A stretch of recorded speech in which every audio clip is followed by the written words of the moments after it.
సింహం మౌనంగా ఉందంటే వేట మరిచిపోయిందని కాదు, తన పంజా పదును చూపిస్తే శత్రువుల గుండెలు పగిలిపోతాయని అర్థం. వైసీపీ ఘోర పరాజయం తర్వాత కొందరు అజ్ఞాతంలోకి వెళ్లారు, కొందరు పార్టీలు మారారు. కానీ పదవి ఉన్నా లేకున్నా, అధికారం ఉన్నా లేకున్నా తన నాయకుడు జగన్ కు అండగా నిలబడే ఒకే ఒక్క మనగాడు, అతనే కొడాలి నాని. మెడికల్ లీవ్ పూర్తి చేసుకుని అనారోగ్యాన్ని జయించి మళ్లీ పొలిటికల్ స్క్రీన్ పైకి దూసుకొచ్చాడు గుడివాడ టైగర్. అంబటి రాంబాబు పరామర్శ సాకుతో బయటపడి లోకేష్ కు ఇచ్చిన వార్నింగ్లు ఇప్పుడు ఏపీ రాజకీయాల్లో పెను సంచలనం సృష్టిస్తున్నాయి. అసలు కొడాలి నాని రీ ఎంట్రీ వెనుక ఉన్న ప్లాన్ ఏంటి? జగన్ నాని మధ్య ఉన్న ఆ అనుబంధం ఎలాంటిది? ఇకపై ప్రత్యర్థులకు చుక్కలు చూపించడం ఖాయమేనా? ఈ అదిరిపోయే స్పెషల్ స్టోరీ ఇప్పుడు మీకోసం. వైసీపీ అధినేత మాజీ సీఎం వైఎస్ జగన్మోహన్ రెడ్డికి కొడాలి నాని అంటే ఎంత గౌరవమో, ఎంత ఇష్టమో ప్రత్యేకంగా చెప్పనక్కర్లేరు. వీరిద్దరి మధ్య ఉన్నది కేవలం రాజకీయ బంధం కాదు, అది ఒక భావోద్వేగమైన అనుబంధం. జగన్ పిలుపునిస్తే చాలు ప్రాణాలకైనా తెగించే సైనికుడు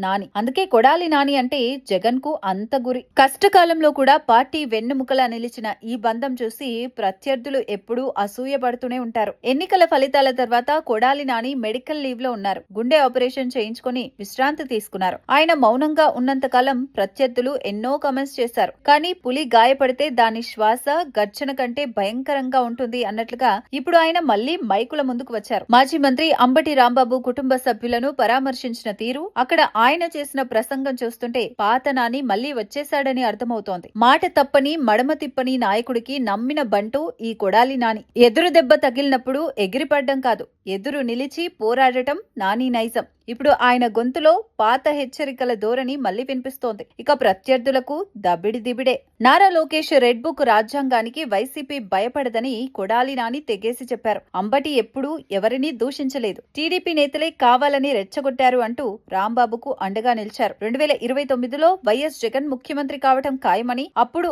అసలు లెక్కలు తెలుస్తామని ఆయన విసిరిన సవాల్ కూటమి నేతలకు నిద్ర లేకుండా చేస్తోంది. జగన్ పేరు రెడ్ బుక్ లో ఉంటే అది లోకేష్ కే ఇబ్బంది అని నాని చెప్పిన బాలకృష్ణ డైలాగ్ ఇప్పుడు హాట్ టాపిక్ అయింది. నాని మళ్లీ యాక్టివ్ అవడంతో ఒక నిర్దిష్ట సామాజిక వర్గ రాజకీయాలకు ఇక చుక్కలు చూపించడం ఖాయమని ఆయన అభిమానులు సంబరపడుతున్నారు. గత 5 ఏళ్లలో ఏ విధంగా అయితే ఎదురుదాడి చేశారో ఇప్పుడు అంతకు మించి పోరాటం చేస్తానని నాని సంకేతాలిచ్చారు. చట్టపరమైన చర్యలు, పాత కేసుల ఫైళ్లు అంటూ బెదిరిస్తున్న వారికి తనదైన శైలిలో సమాధానం చెప్పడానికి కొడాలి నాని సిద్ధమయ్యారు. అంబటి టైగర్ అయితే కొడాలి నాని గుడివాడ సింహం. ఇందులో ఎలాంటి సందేహాలు అక్కర్లేదు అని అభిమానులు, వైసీపీ శ్రేణులు చెప్పుకుంటూ ఉంటారు. వీరిద్దరూ కలిస్తే వైసీపీ ప్రభంజనం మళ్లీ మొదలైనట్టే అని ఇప్పుడు వైసీపీ శ్రేణులు చెబుతున్న మాట. జగన్ సైన్యంలో ఈ మొనగాడు లేని లోటు ఇప్పుడు తీరిపోయింది. మరి నాని నెక్స్ట్ స్టెప్ ఏంటి? గుడివాడ గడ్డ మీద ఆయన గర్జన ఎలా ఉండబోతోంది? కొడాలి నాని తన మెడికల్ షీల్డ్ ను పక్కన పెట్టేశారు. ఇకపై ఆయన రాజకీయ క్రీడలో పూర్తి స్థాయిలో పాల్గొనబోతున్నారు. బాస్ జగన్ ఆదేశాల మేరకు రాష్ట్ర వ్యాప్తంగా పార్టీ శ్రేణుల్లో ఉత్సాహం నింపడానికి ఆయన సిద్ధమయ్యారు. న్యాయం ఉన్న చోట